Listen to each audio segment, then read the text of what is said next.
খেলছে। আজকে মেঘের অবস্থা খুব খারাপ দেখছো। যাই হোক, গুড মর্নিং সকলকে। এই যে ঘরকন্যার চ্যানেল থেকে আপনাদের সকলকে স্বাগত।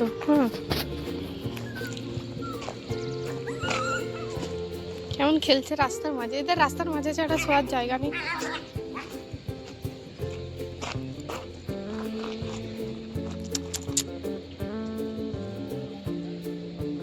কত মোটু ছোট, আমাদের সেখানে হলো কত পাতলা।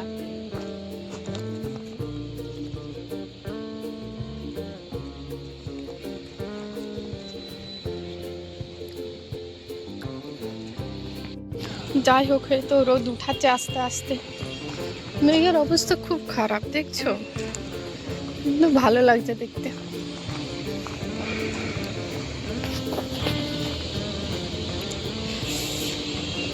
এই যে ঘরকন্যা চ্যানেল থেকে আপনাদের সকলকে স্বাগত। আমার চ্যানেলে একটু বেশি বেশি করে আপনারা প্রবেশ করুন।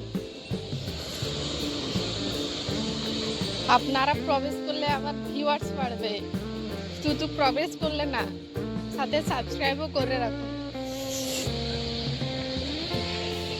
লাইক কমেন্ট করুন।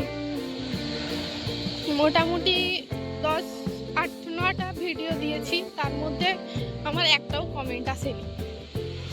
ভালো ভিডিও করলে তো কমেন্ট আসবে, তার উপর আবার আমি ফেস ভিডিও বানাই না, সেই জন্য হয়তো কেউ দেখে না ভিডিও। তোমরা কমেন্ট করো, তাহলে আমি ফেস ভিডিও বানাবো।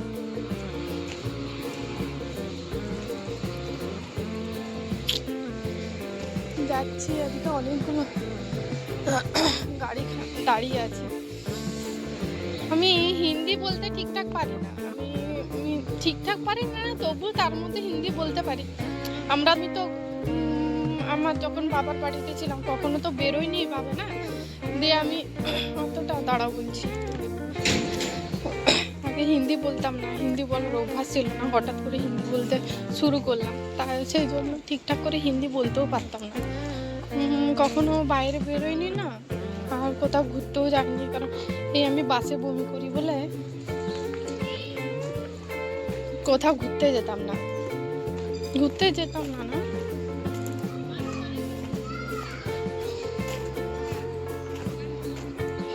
বাসে বমি হয় বলে আমার মা কোথাও পাঠাতে ভয় করতো একা একা। সব বান্ধবী বন্ধু দেখছে আমার কাছে, বেশ ভালো লাগছে। যাই হোক, চলে এসছি সিঁড়িতলায়। আমি বাসে বমি করি, আর প্রথম বাসে বমি করি। আর পিকনিক হলে কি, শীতকালে তো সবাই পিকনিক যায়, শীতকালে যে পিকনিক যায় আমি যেতাম না। আমি ধারে কাছে হলে করতাম, নিজেদের বাড়িতে করতাম। সোমা বলে একটা বান্ধবী আছে, সে, তার বোন, তার ভাই, আর আমি, আমার ভাই, সকলে মিলে যেতাম বলতে, দাঁড়াও তোমার একটা জিনিস দেখাই। সকলে মিলে, তোমার দেখছো ওয়েদারটা খুব সুন্দর লাগছে, রোদরাও ঠিকঠাক করে ওঠাচ্ছে না। আমরা পিকনিক করতাম এই 5-6 জন মিলে।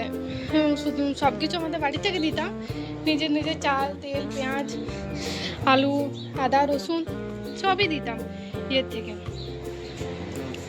আর শুধুমাত্র মাংসর টাকাটা আর মিষ্টির টাকাটা মাত্র তুলতাম আর কি। 30 টাকা 40 টাকা করে করতাম, হয়ে যেত। বাকি খরচ বাড়ি থেকে দিতাম। আর হচ্ছে তোমার এইগুলো, এই যে রোদটা কেমন করে দিচ্ছে দেখো, সব কিছু বাড়ি থেকে দিতাম। এই হচ্ছে পিকনিক। আর আমি, আমার মা কোথাও বাইরে পাঠাতে ভয় করতো, তার কারণ হচ্ছে এই যে আমি বমি করি বাসে। খুব জোর হলে আমি 1 ঘন্টা থেকে যেতে পারবো, তার বেশি আমি 5 মিনিটও থাকতে পারবো না বাসের ভেতরে। বাসের কথা বলছো, 4 চাকা গাড়িতেও আমি সেম জিনিস, 1 থেকে 1.5 ঘন্টা বাস, তারপর আবার সেই বমি করতে শুরু করবো। এই জন্য আমার নিজেরও যেতে ভয় করতো। কেন বলো না, কোথাও একটা ভালো মনে ঘুরতে যাবো, সেখানে যদি অসুস্থ হয়ে পড়ি, মানুষ নিজেরা ঘুরবে না, আমাকে ঘোরাবে, তাই না? সেই জন্য যেতাম না।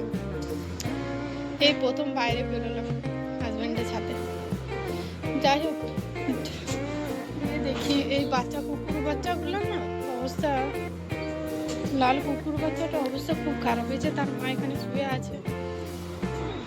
এটা সাদাটা, তো আরেকটা লাল কুকুর বাচ্চা কোথায়?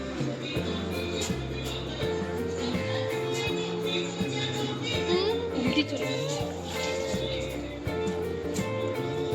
সেখানে এত বাজে গন্ধ, মানুষগুলো থাকে কিভাবে ভগবান জানে। সাফ সাফাই করেনি, অমনি অমনি আছে। কি গন্ধ, আমার তো উল্টি চলে আসছে, কি বলবো আর। যাই হোক, দরজাটা খুলে নিয়ে লাল কুকুরটাকে দেখতে পাচ্ছি না, তার অবস্থা খুব খারাপ ছিল। সাদাটাও সেম হয়ে যাচ্ছে। কিছুদিন আগে যে আরেকটা যেটা দেখলে না জন্মনে, সে কিছুদিন আগে তার অবস্থা খুব খারাপ ছিল, গলায় হাড় বিঁধে গেছিলো, খেতে পারছিল না, যাই খাচ্ছিল উল্টি করে দিচ্ছিল, মানে বমি করে দিচ্ছিল। তারপর আবার সে আবার 4 দিন পুরোপুরি খাবার খায়নি, তারপর আবার সুস্থ হলো, তারপর খাবার খেলো। এখন আবার তারা দুজন পরপর এমন হয়ে, ভগবান জানে কে কিছু খাইয়ে দিচ্ছে নাকি। হোক, ঠিক আছে, আমি একটু পরে কথা হচ্ছে। খাওয়া দাওয়া হয়ে গেছে, সে করবো এরপর আর কি। সে কুকুর বাচ্চাটাকে না দেখা যাচ্ছে না, মারা গেছে বলছে। সে একটা লাল কুকুর বাচ্চা, সে সাদাটার অবস্থা খুব খারাপ। আর এই তো খাবারই খেলো না, যে এখানে দিয়েছে এখানে খেলো না, সেখানে দিচ্ছে সেখানে খেলো না। জানি না হবে এখন তাদের। যাই হোক, শুয়ে পড়লাম। আজ আমার হাজব্যান্ড ডিউটিতে গেছে। দাঁড়াও, আজকে কি রান্না করেছি দেখাচ্ছি। নাক দিয়ে গঙ্গা বেরোচ্ছে। চচ্চড়ি, সজনে ডাঁটা, আলু, বেগুন, কাল্লা দিয়ে চচ্চড়ি করেছি। আর এটা করেছি বেসন বড়া আলুর ঝোল। আজকের বেসন বড়া আলুর ঝোলও খুব ভালো লাগছিল। যাই হোক, আজকের ভিডিও, যাই হোক, ঠিক আছে, নাও পরে কথা হবে, শুয়ে পড়ি।